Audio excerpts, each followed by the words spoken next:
Hello, everybody, and welcome to the Ohio State Buckeyes Collins Show. I'm Ryan Stano. I'm Garrison Gaddy. Well, Garrison, I know some things have happened since we last talked on Monday. One of the main things being Ohio State finally has a transfer portal commit. It only took, Yes. a week and a half. But Ohio State was able to get Philip Daniels, offensive tackle from Minnesota. He committed to Ohio State a couple days ago. I know put out a video about it. What are your initial thoughts of Daniels from what you've seen so far? I look at him somewhat not so much development, but there's still development to be made on him. I think he's a good player. I think he could possibly start next season. I think I would be ignorant to say that we have anyone that's better than him right now. And when we see the way the interior offensive line is set up, and even the exterior at the tackle position, I think he brings in good depth. Definitely to compete for the job, which is what we need. Competitionally makes you guys better. Iron sharpens iron. And no, I'm happy about it. I'm happy if there was any position we got out of the portal, it was offensive line. I'm happy Phillips is a part of the program now, and look forward to seeing what happens this upcoming spring. Yeah, Daniels is someone, like you said, I think he's someone who can come in and compete. Like you, I don't think he's in an ideal world, he's not a plug and play immediately guy. I mean, he's got some work he's got to do. But he did start the last 4 games for Minnesota. He held up okay. He's got some physical skills I like, but like you said, the depth just isn't there with the offensive line. Yep. So unless they think they can have someone better on the roster right now, he's probably going to be fighting for a starting tackle spot. Now, yeah, it'll probably be right tackle because that's where he played at Minnesota. Mm-hmm. But that's just kind of the steady offensive line right now. They don't really have anybody behind them. And, we'll see in spring. If he plays well during spring practice and spring game, go ahead, let him start. I don't expect this to be the final move for Ohio State on the offensive line, but we can talk about here some of the misses they've had recently because they've put out some feelers for some guys, and the guys they don't seem all that interested. Right. What do you attribute that to? Like, why don't you think Ohio State has been getting more commits specifically up front? Because that's where a lot of their focus has been. A couple reasons. I think one of them being, I think we talked about this. Ohio still has a game to play. You don't know how some of their linemen are going to play in this upcoming postseason.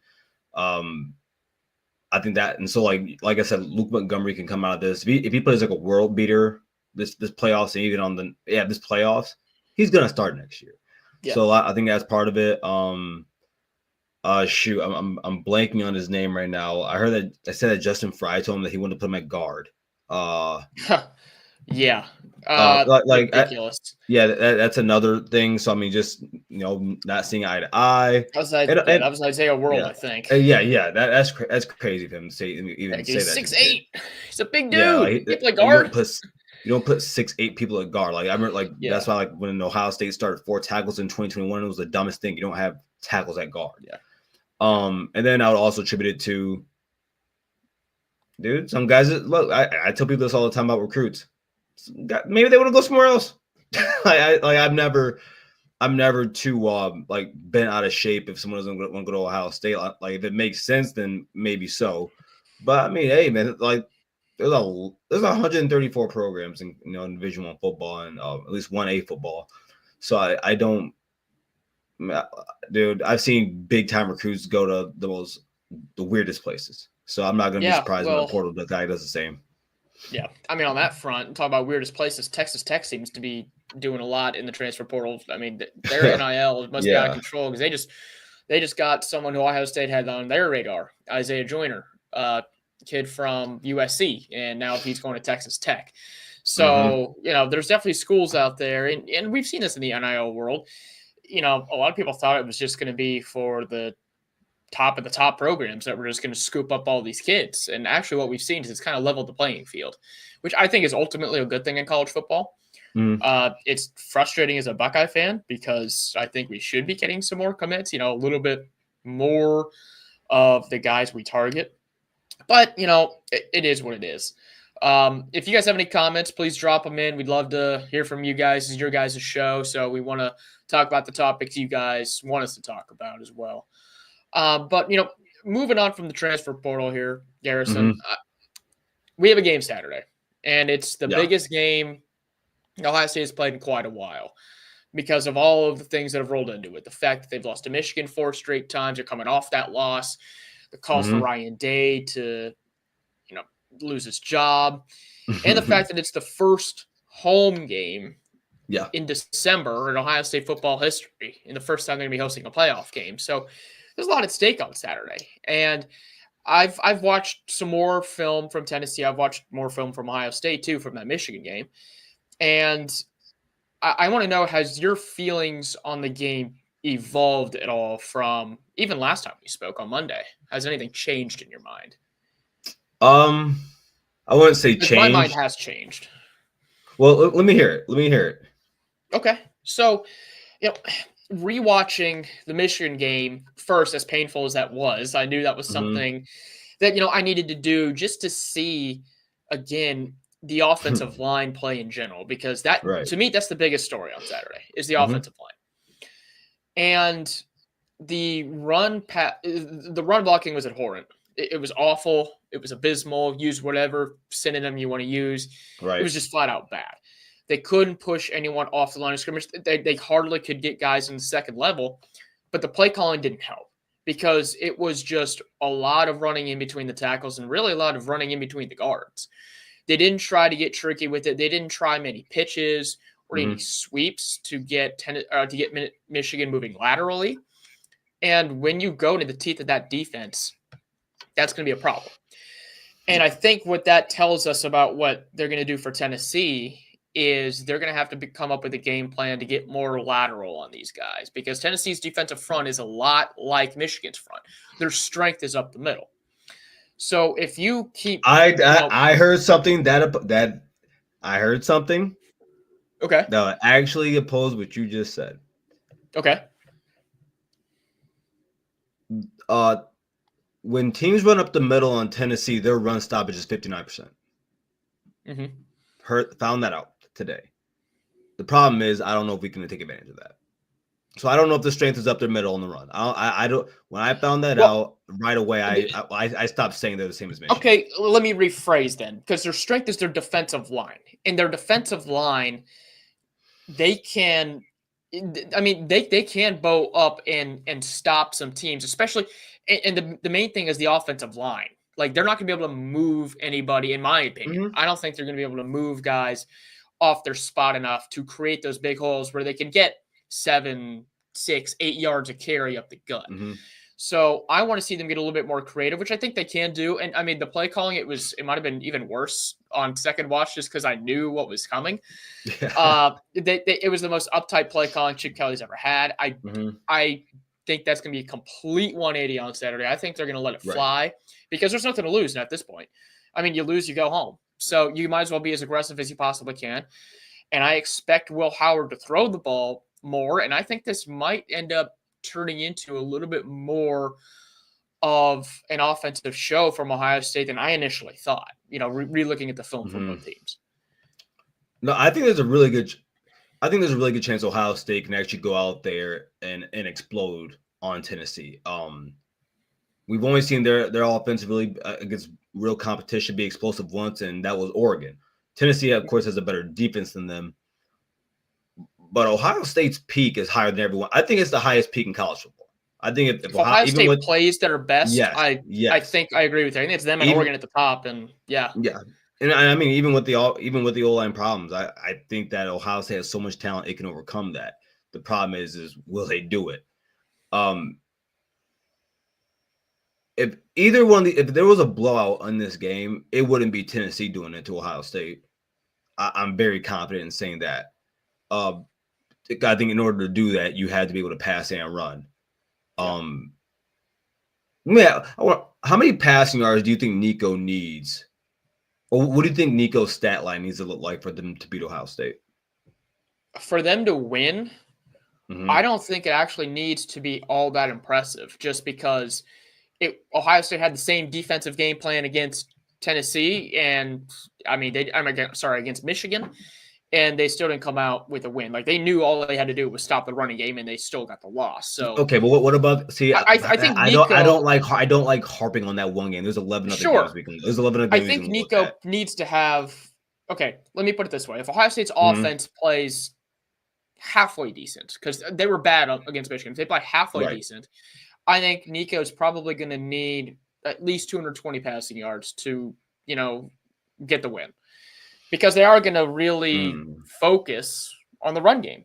I mean, it's going to be the exact same game plan as it should have been for Michigan. If you stop the running game, you are going to more than likely win this game. Now, that's not to say Nico can't throw the ball, because he's had some games where they can take deep shots. They can get a big play here and there. And if they get 2 or 3 big plays, all of a sudden those corners are going to start creeping back. Yep. And that's going to open up more stuff over the middle. So I think Nico's probably got to have over 220 yards. What do you think? That's where I'm around, about 220. I think his over-under is 180.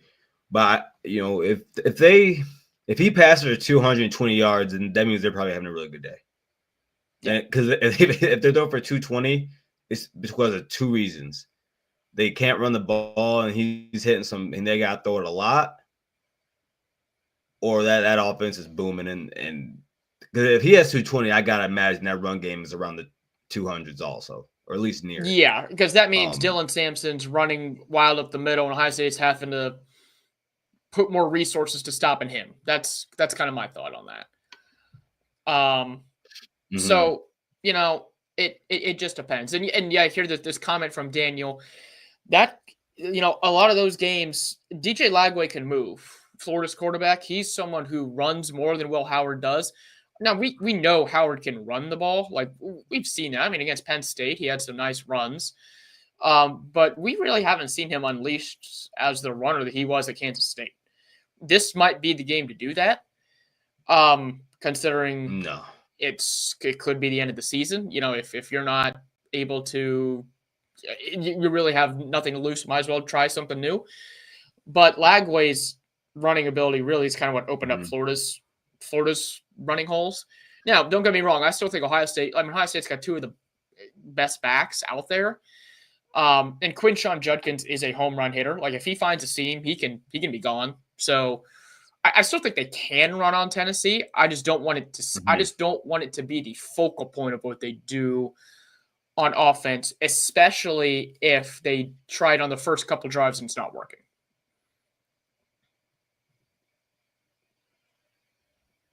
Like, I don't want to see them. There's something that I don't think a lot of people are talking about, and we haven't either.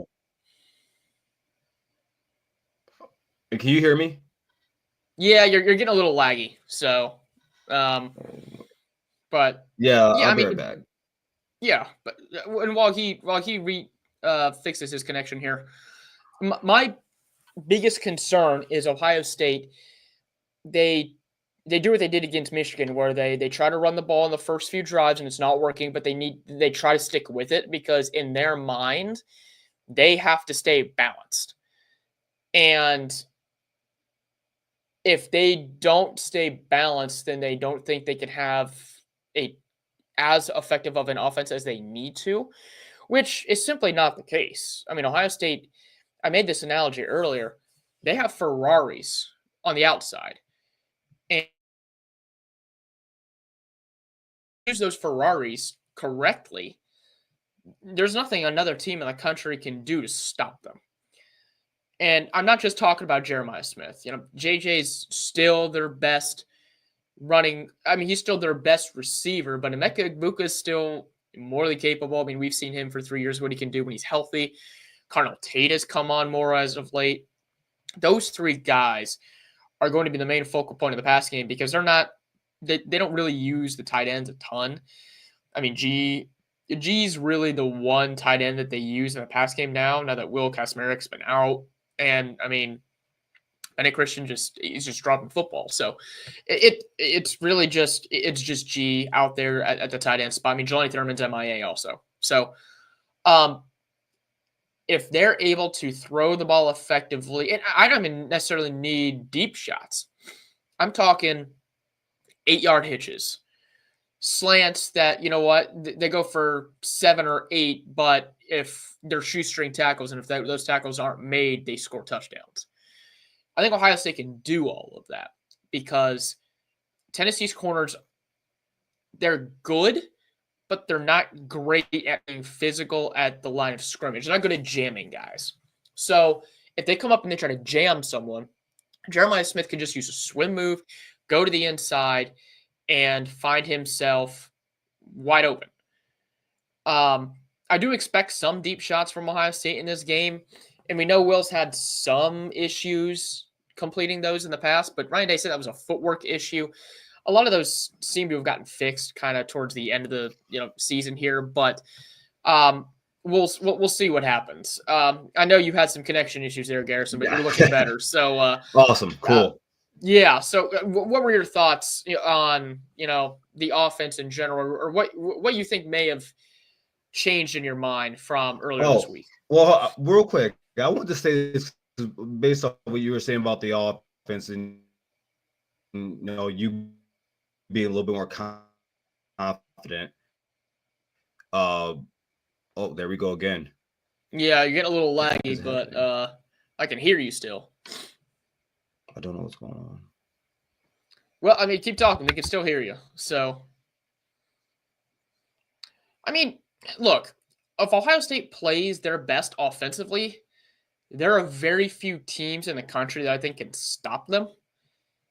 But don't get me wrong. I don't think they're the best offensive team in the country. I think they might be the best defensive team in the country since the Oregon game, which I think that's a huge deal because Nico, he is a freshman. So I think he's going to have a tough time in this environment, in this, in playing in the cold. This is the first cold game that he's played in at Tennessee. And Tennessee, they decided to practice inside most of the last couple of weeks, which is wild. Because the game temperature on Saturday, I just watched the Weather Channel here in Columbus. They're calling for it to be 21 degrees at kickoff with a feels-like temperature in the teens. I'm sorry, that'll be the end of the game. Start of the game is 25. Still feels like temperature in the teens. And Ohio State's been practicing outside all week because they knew the forecast. They knew it was going to be cold. So they're going to be ready for the elements. I'm not sure how well Tennessee is going to be ready for the elements. Now, you can argue which style of play from these teams translates better to a cold weather game. Tennessee's effectiveness in the run game, I would argue maybe they would have a little bit of an advantage, most of the time there. But I think they are still – Ohio State's still more equipped to play in the cold, and I think that's something to watch. It's not going to be windy, so there's not really going to be much of an issue throwing the football. It shouldn't really the wind shouldn't affect kicks. Now, the cold is going to affect kicks. And that's something, I do want to talk about here with Garrison once he's able to get back is the kicking game, because that's something that scares the hell out of me, especially with Day's comments about not being able to decide on a kicker. I mean, we're 3 days out or 2 days out now. And they still haven't decided what kicker they're going to use. I mean, Jaden Fielding, he's had some problems this year, but I mean, to all of a sudden want to put in a kid, Austin Snyder is the other person that he was looking at possibly bringing in. He transferred in from Findlay College a couple of years ago, so in 2023. He has never kicked in an FBS game. So to have the thought of putting someone in like that into this first-round playoff game that could decide the fate of Ryan Day's tenure, that's kind of a problem. So I'm surprised that he's, doing that. I would have thought he would have tried to go with someone with more experience, but also at the same time, he also knows there's nothing to lose. And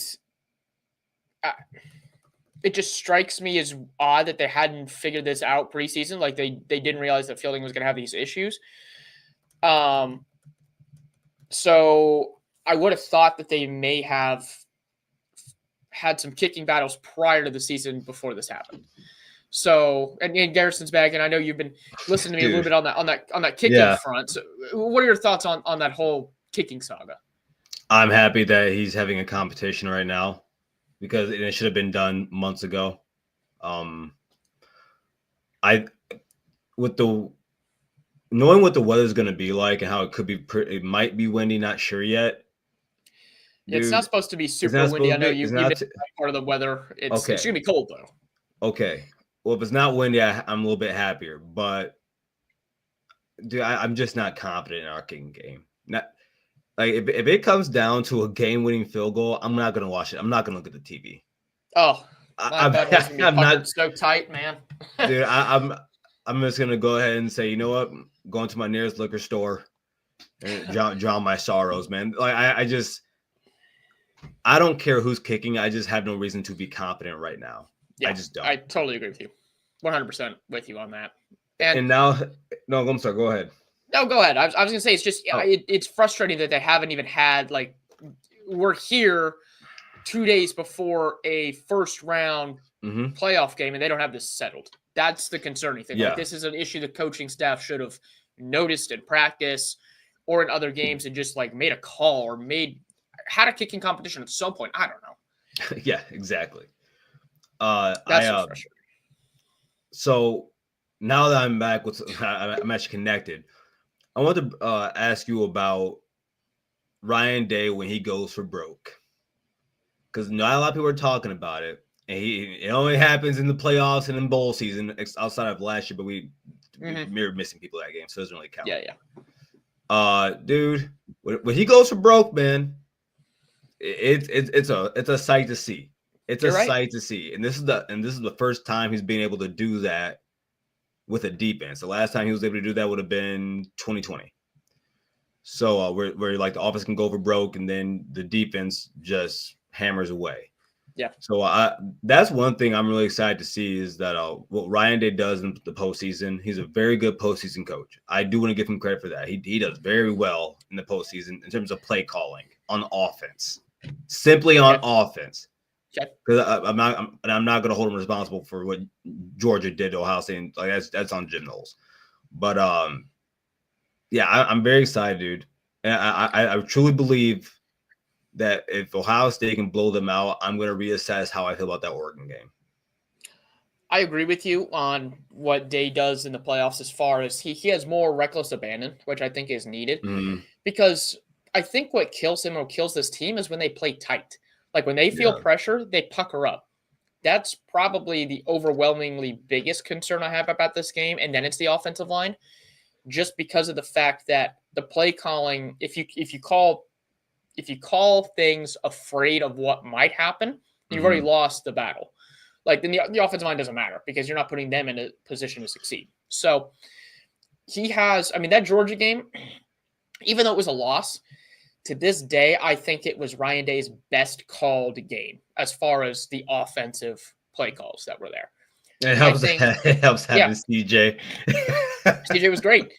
And what they were able to do was they got their playmakers in space and in positions to succeed.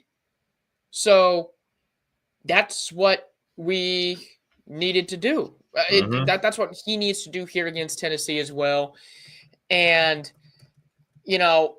if that's the Ryan Day, the difference is now it's Ryan Day and not Kelly's calling the plays now. So Ryan Day needs to instill that kind of mentality into Chip.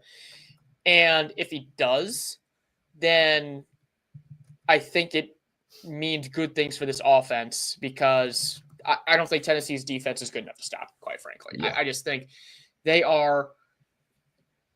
Tennessee's defense is good. They are not great by any means. Ohio State goes against a better defense in practice every day.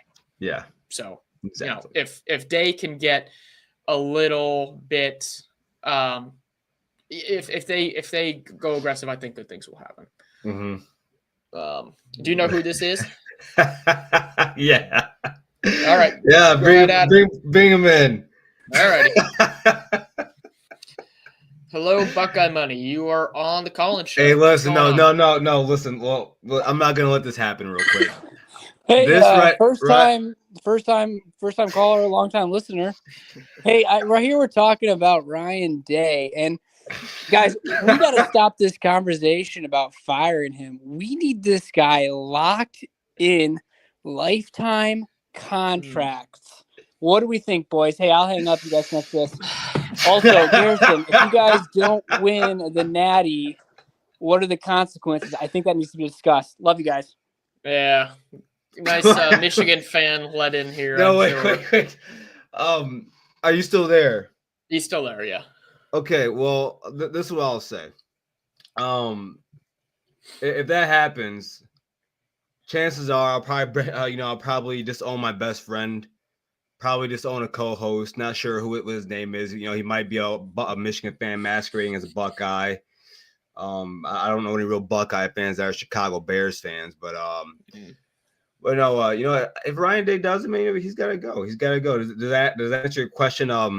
Buckeye money. I think that does answer Bryce's question. He's turned his mic off here. I'll take him out. But that does. I can't stand him. I'm sure you've had a lot of interesting. Dude, as soon as I saw the picture, I had to glance, look a second time. I was like, I know that jersey. I know. I figured as much. But this comment here: if it's windy and we have to change the way we call the game. I don't think they will have to change the way they call the game specific to the wind because it's not going to be all that windy. Like I said, I don't think it's going to affect the passing game. It's now what will affect the kicking game is just how cold it's going to be because the ball obviously doesn't travel as far. Neither Ohio State kicker that they're considering has much of a leg. So I think if it's outside, and we talked about this on Monday just because we thought it was going to miss kicks, but just from a straight length standpoint, I think if it's anything inside 42, 43 yards, or if there's anything outside that, you're going for it on fourth down. Unless it's 4th and 10, 4th and 15, then you're punting. Oh, no, so 4th and 10, I saw it once. I'll see it again. I don't care. Yeah. Well, again, depending. Yeah, sure. And look, we're both very concerned about the kicking game in general. So, we've talked a lot about this game, but I want to talk about stuff that I know you've also seen floating around on social media regarding this game and about the the assumption now that Tennessee fans are buying up all of these tickets allegedly, and they're saying 30 to 40% Vols fans in the stadium. Do you believe any of that nonsense, or is that a rumor you're just going to debunk? Well, when I heard the word a third of the stadium, I said, you're crazy.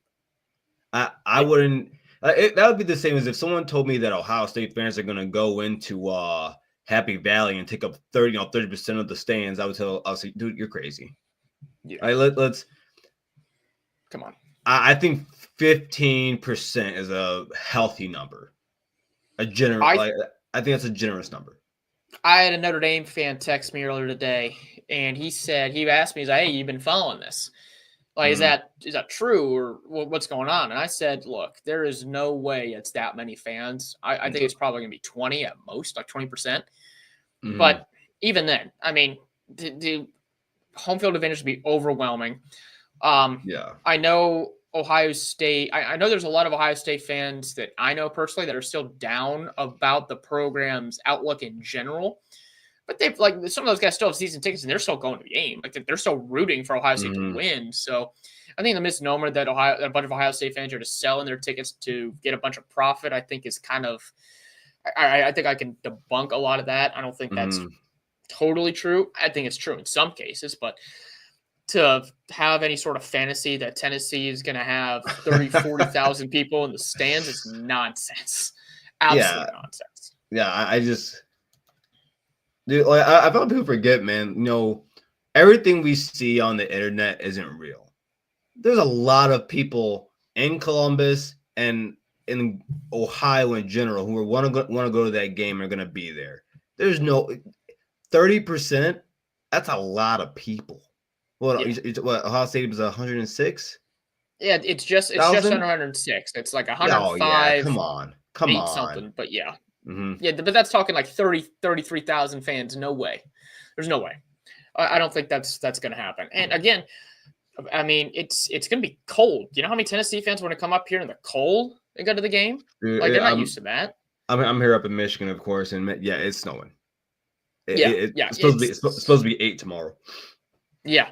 Well, I know you weren't with us here when I was talking about the weather forecast, but the weather, I watched it before, we got on here, and they're calling it for, at game time, be 25 degrees with a wind chill in the teens. And then by the end of the game, it's going to be 21 degrees with a wind chill in the teens. Now, so the wind chills in the teens, you're talking is probably going to feel like 5 to 10. No, I mean, the wind chill is going to feel like, they said it's going to feel like 18 or 19. It's not going to be very strong. No, the temperature. Okay, you did say it's not going to be windy. You did say it's not too windy. Yeah. Okay. Yeah, it's not going to be that windy. It's going to be like 5-mile-an-hour wind. But when it's that cold, there's still a wind chill. Like you're still going to feel it. So it's just going to be cold. And again, we've talked about the weather here at length. Have you thought about I guess let me ask you this. What do you think the repercussions are for this game if Ohio State wins from a recruiting standpoint? And not just high school recruits, but I'm talking transfer portal guys who are in the portal right now. What do you think a win does for their recruiting efforts? Nothing. Really? You don't think it helps them at all? No. I don't. Why?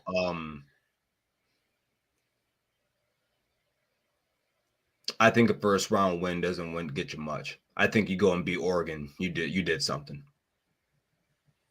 Ohio game past the first round for Ohio State is what we expect. From the beginning of this.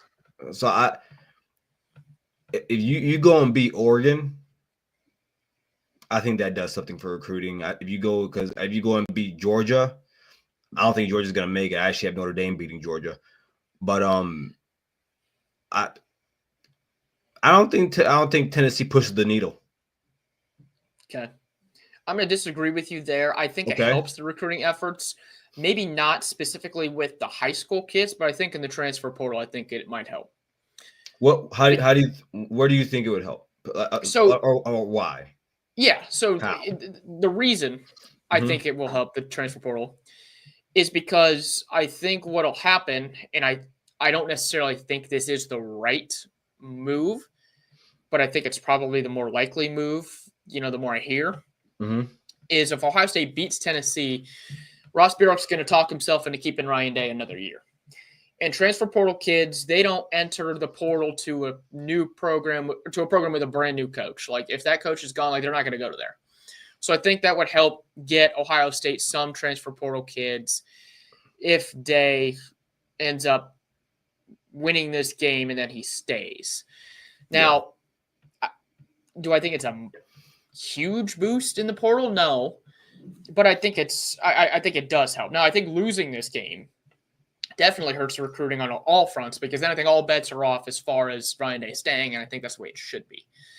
But that positive recruiting, I think that can help a little bit. But you mentioned how you don't think Georgia, was going to win. We've talked a lot about this game. I kind of want to talk about the college football playoff here in general. Some of the other games we've got going. We can circle back to this game at the end. So let's talk about Georgia, because the news came out that Carson Beck is expected to miss the college football playoff. So they're going to be rolling with Gunnar Stockton, and they have a bye this week, so they don't have to worry about the first round. So they have 3 weeks to help Gunnar Stockton get those first team reps. What do you think of their chances? And it doesn't sound like you think they're very high of them, making a run here. No, if Gunnar Stockton comes out and he's just, on blades of glory and just, the one time we've seen him play, there was nothing that impressed me about him. I thought it was a very simple game plan. I think if Beck never got hurt, they would have still won that game. He's like a poor man's Riley Leonard. That's what I think he is. And I think that when they see if they play Notre Dame, I think Notre Dame is just better. I think Notre Dame's better than them right now. I think Notre Dame's better than them. I think they have a more effective run game. I think they have a better defense, and I think they have a better quarterback. I do think that. I think Notre Dame's a better team than Georgia, flat out. Okay. Even with Carson Beck. Okay, that was gonna be my question. Would you have thought that was the case even with Carson Beck? I've had Notre Dame beating Georgia. I would have had it even with Carson Beck being healthy. Okay, so then you think Notre Dame? So first of all, so you think Notre Dame's beating IU on Friday? So tomorrow night, you think that's going to be the case? Dog walk. Interesting, dog walk. Okay. So the Michigan and Ohio State game is all I need as evidence. Okay, that was the that's all I need as evidence. Okay, so all of your points about Gunnar Stockton and Georgia's QB situation are valid. Mm-hmm. The only thing I'd push back on is the fact that Georgia only had 3 points in the first half when Carson Beck was playing.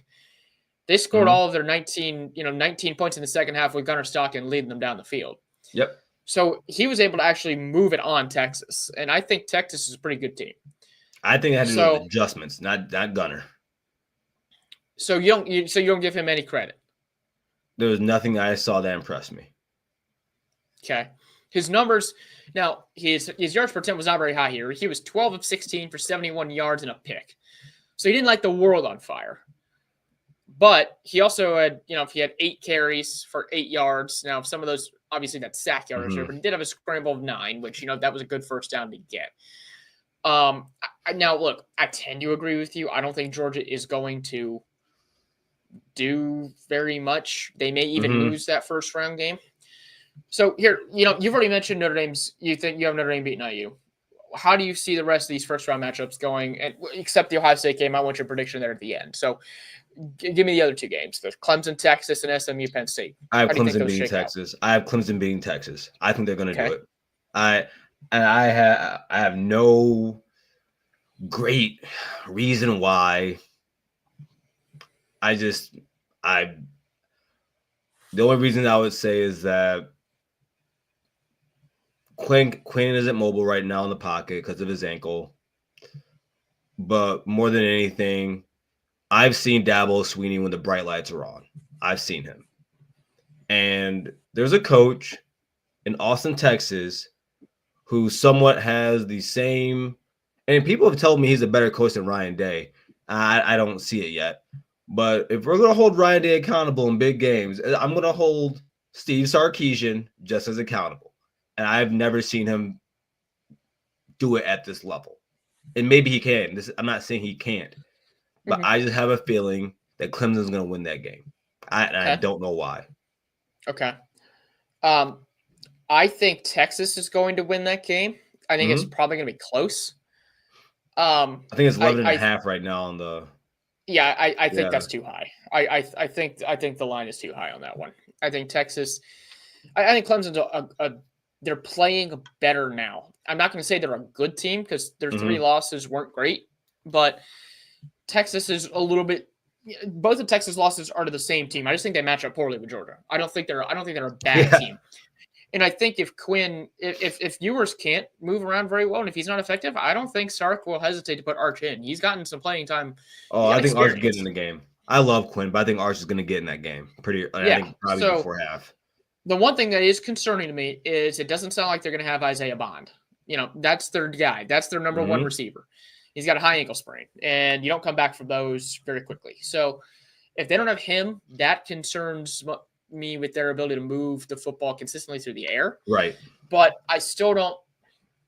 I don't see Clemson being able to going into Austin and winning that game. I'm not going to say that's the smart choice. I'm not going to listen. That is the smart choice. I don't have any grandiose statement or reason I can give you on why Clemson's going to win this game. I just have a. Well, you know what? Your reasoning could be just as fact as there's going to be an upset in the first round. Like there's going to be. Well, and maybe that's just it's not even just that. I mean, this hasn't been a normal season. It hasn't been. Yeah. I mean, if you think about how the season has gone, we've seen teams. If I told you that before the season, if I told you that Alabama was going to lose to Vandy and that a 10-1 Ohio State team was going to lose to a 6-6 Michigan team, you would call me, or 6-5 Michigan, you'd call me crazy. Yeah.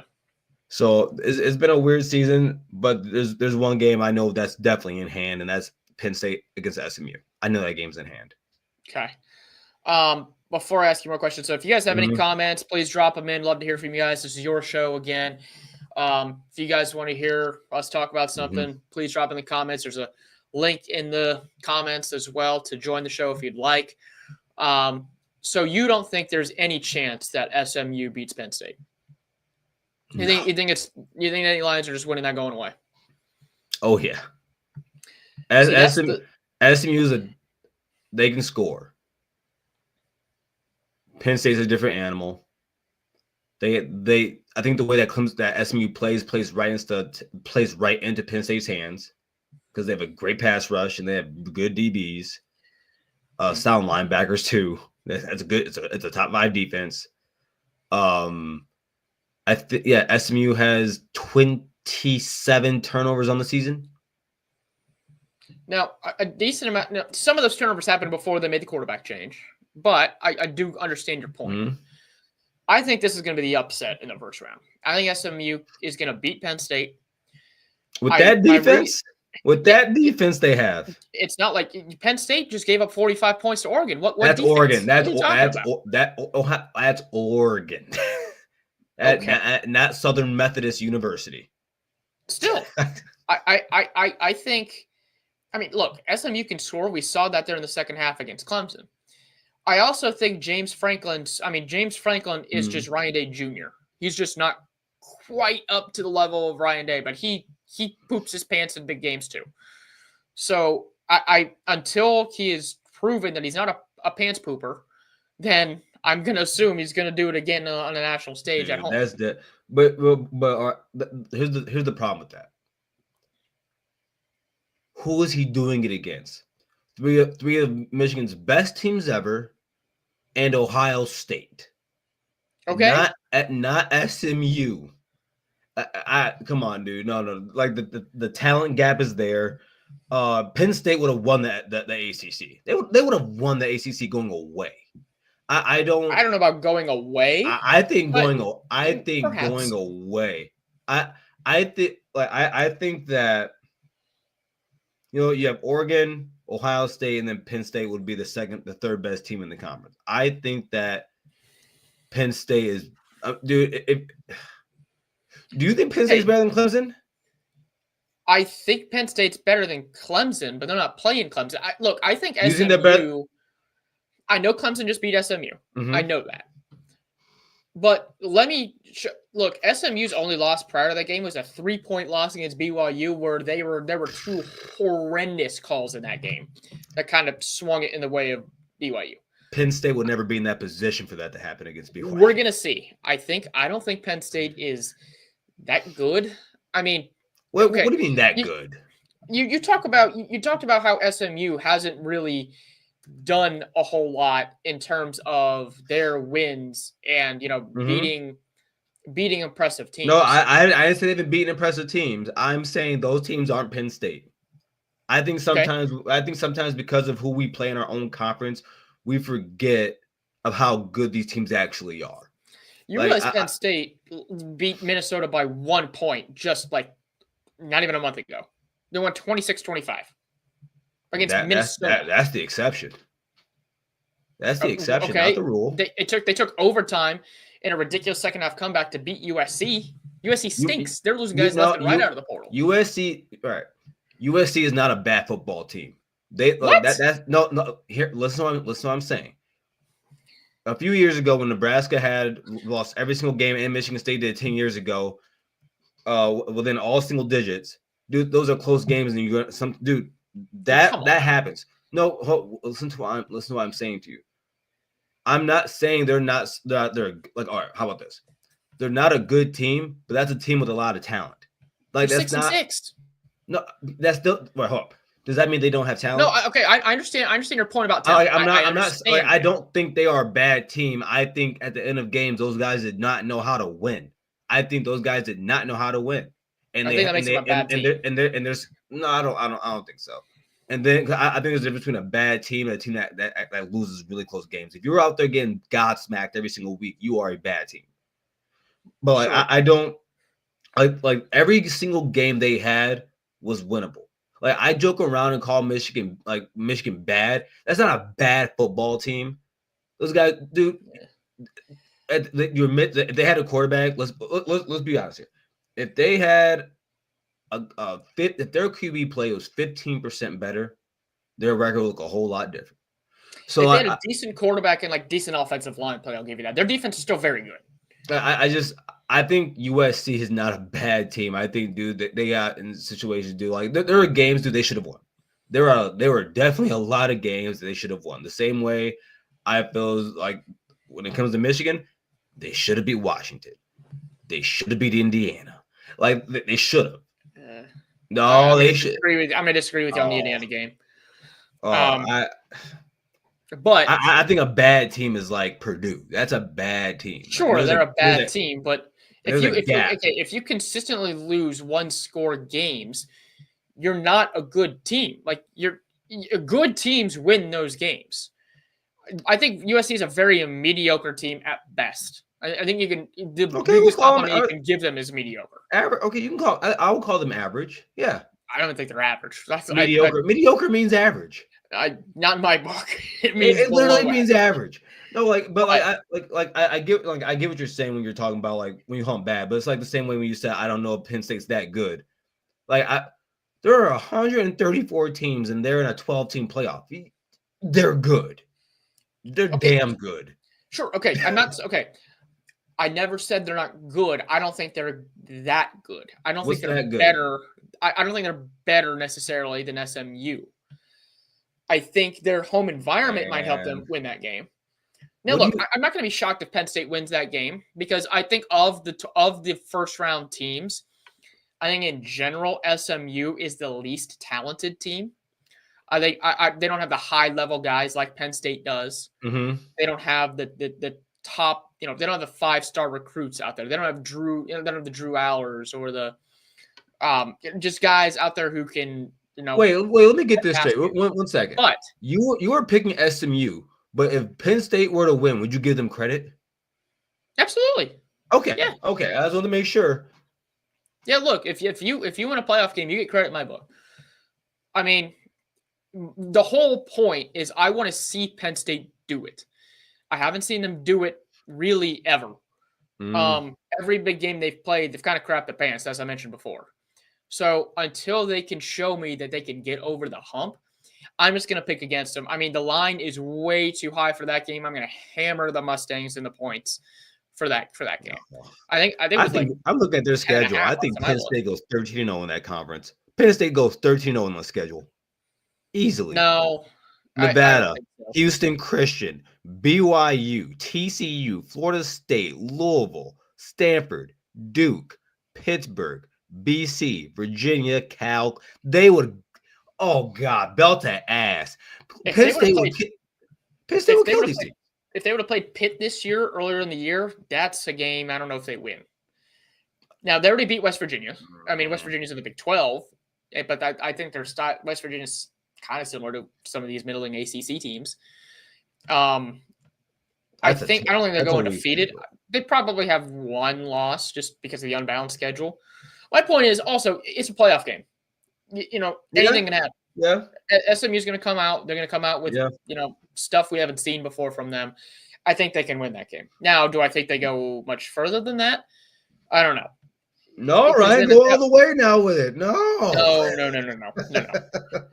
And you already the other game we've already talked about. You think Notre Dame is just going to whoop IU?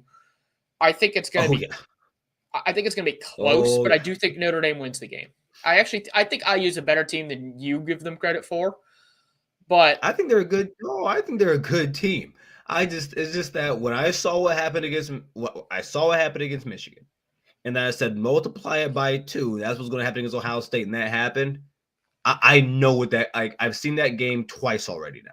I when you play elite defenses, and see, Michigan wasn't even an elite defense, but the thing is that they had the second most talent that they faced on that schedule to that point. I mean, all season. Statistically, IU's an elite defense. They got the second best defense behind Ohio State, like in the country. They are. A lot of that has to do because of who they played early. Now, and that's not to take away anything from. There's nothing to take anything away from them, but Michigan was having a bad season on for what they expected. Was not winning. Was struggling up to that point, and they made you look average. That team made you look average. Now, granted, dude, yeah, we had a bad game against them too. I get it, but we of course you saw us against Penn State. You seen against us against Oregon. It'd be one thing if Indiana, barely beat Michigan and then played really good against Ohio State or even like beat them. But I've seen you get physically dominated in those 2 games. To the point where at the end of the game, you were tired because you don't have the Joes and the Jimmies. I think part of it was they were looking ahead to Ohio State, which is understandable. Because the first half they were great against Michigan, and then they just kind of shut it down offensively there.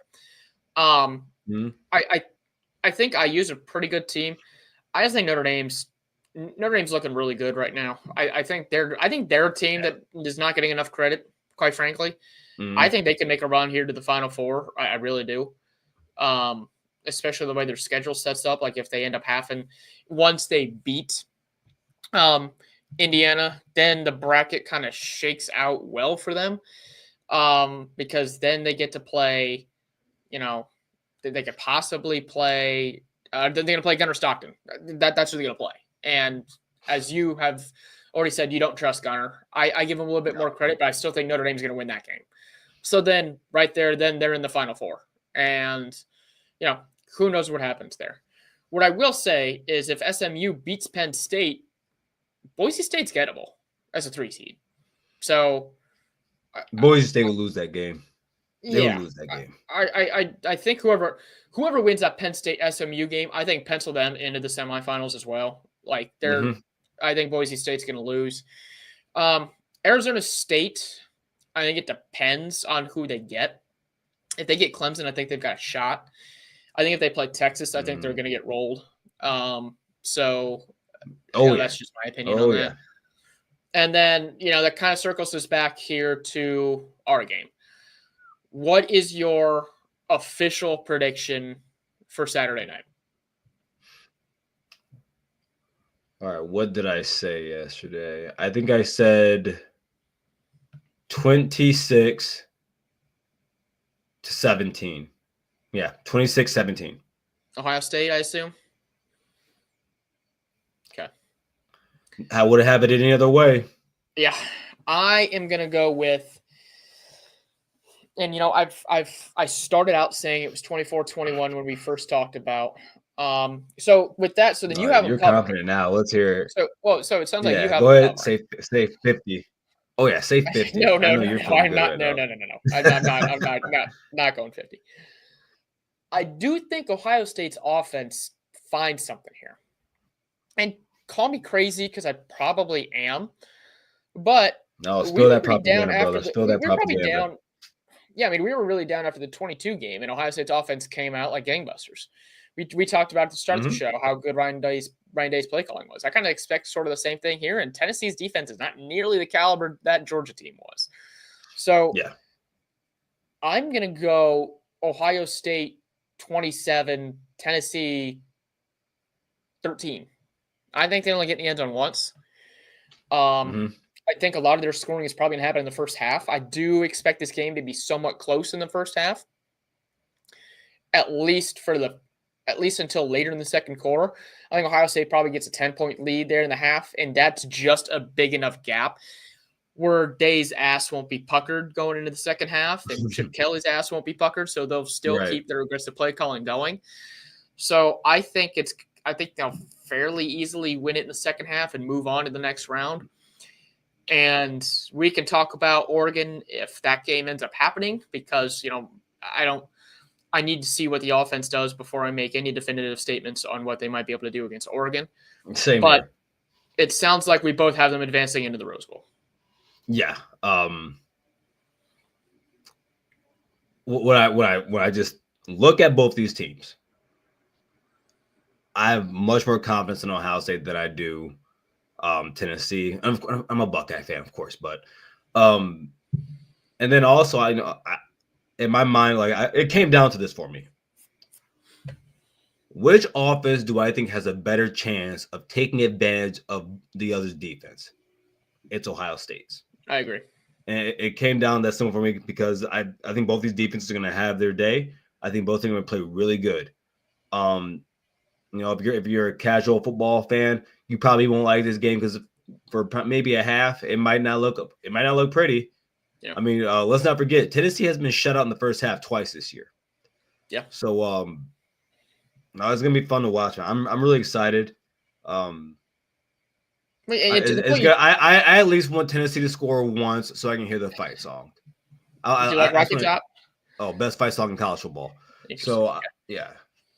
Well, to your point about Tennessee, they have been shut out twice in the first half, and I think that's a good point you made, because those were against defenses that aren't nearly as good as Ohio State's either. I think Ohio State, since Oregon, they have been the best defense in the country. And once they did that overhaul, when the Jim and Larry had their little powwow, their defense has been really good.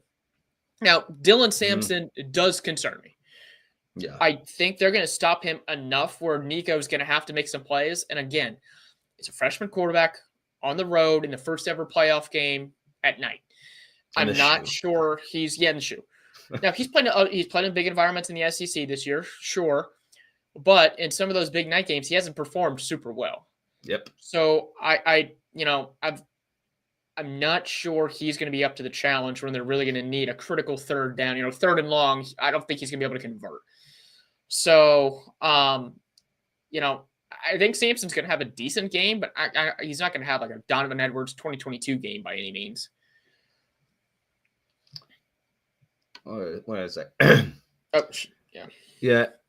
Nick at night. If Tennessee gets an early lead, Ohio State pressure will start overwhelming the players and coaches. When they press, mistakes happen and coaches panic. I will refer you to the Penn State game. Sure. Now, he's right when it's against Michigan. That's the only game. That's again, man. Everyone thinks that game is like what. When you talk about Ohio State, take the Michigan game, put it over here, and take everything else and put it over here. Those are two different Ohio States you're going to see. Those are two different Ohio States. And even against Oregon, I mean, the offensive play calling was just fine there. Mm-hmm. Ohio State I think they scored first in that game, but still, that was at Oregon. That was against one of the most hostile environments in college football, and they didn't let it faze them. So I don't think their offensive play calling is going to be made in any sort of panic or, again, I don't think it's going to be tight play calling like it was against Michigan. I think Chip Kelly is going to open it up. And you know what? I think what his mentality is going to be, if this gets us beat, so be it. I'd rather go down being aggressive and being open and free than being tight like we were against Michigan. Listen, Buckeye Nation, let's be honest with ourselves here. We are a pass first team. We are a pass first program right now. That is what we are under Ryan Day. This year we haven't. This year we've been not this year. Team. Not this year, but I mean, I'm talking about in general under Ryan Day. I mean, in 2019, 2020, a little bit different, but I mean, Justin Fields still had 40 passing touchdowns. Yeah. So, I mean, dude, listen, I'd rather we go out on our shield, we go out there, we wing that thing around. I don't care. I don't care to run we have to run the ball. Don't get me wrong. I do hope we run the ball. Dude, I'm looking for 30 passes in this game. I'm looking for 30 passes. Oh, at least. So, I agree with you. Yeah, at least. Like that's par. So yeah. And I mean, we definitely I think Will Howard can do it. I've seen him do it already. I've seen it where the game is it's on him and he has to pass the ball because we can't run block, we can't run the ball, and he's the reason why we're in the game. Like, yeah, we lost to Oregon. He was the reason we were in the game. So I also want to, yes, Will Howard had the terrible pick 6 and that fumble in the goal line against Penn State, but Ohio State was down. He played good. Quickly 10-0, and they came back and they scored 20 points. I mean, they came back and he made some really good passes in that game.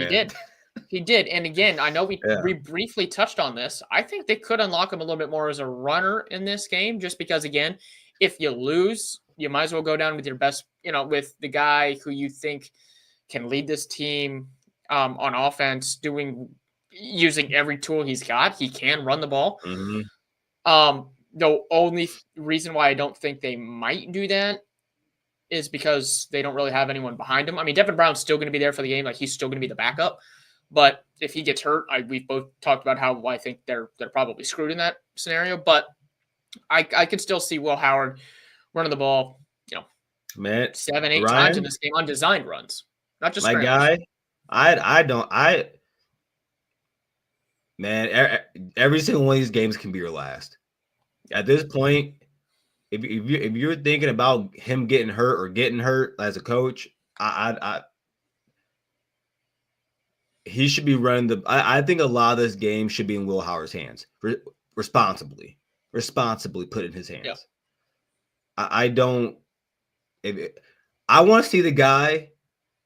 Mind you, he was 10 pounds heavier. I want to see the guy 2 years ago who ran 70 yards down the field on Texas for a touchdown. That's what I want to see. People forget the guy can really run. Well, earlier in the year, there was a report he was one of the fastest guys on the team. He runs over 20 miles an hour, top speed. So he can definitely. I thought Lincoln was the best athlete at their quarterback room. They said it's Will. I was like, well, damn. Yeah, I know. So, anything else you want to cover here before we get out of here?